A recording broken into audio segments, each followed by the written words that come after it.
It's a wild wind blowing down the corner of my street.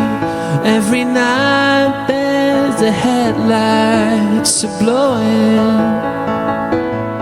Sa government service, isang maliit na mali ay pwedeng magdulot ng malaking epekto, lalo na sa accounting at finance. Alam natin na bawat piso ay kailangan ma-account ng maayos. Hindi pwedeng estimate lang o pwede na yan. Won't you take me where the streetlights glow?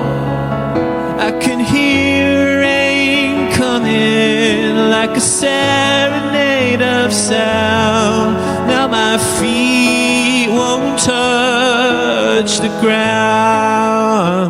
Kailangan tama ang computation, tama ang supporting documents, at tama ang figures na nakalagay sa reports. Dahil ang hinahawakan natin ay public funds o pondo ng bayan.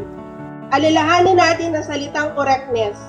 Ugaliin natin maglaan ng oras para mag-check, mag-verify, at siguraduhin tama ang lahat.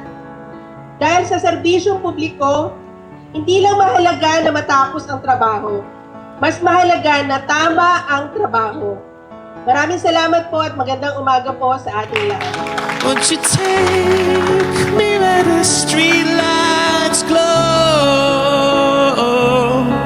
I can hear rain coming, I can hear the siren sound.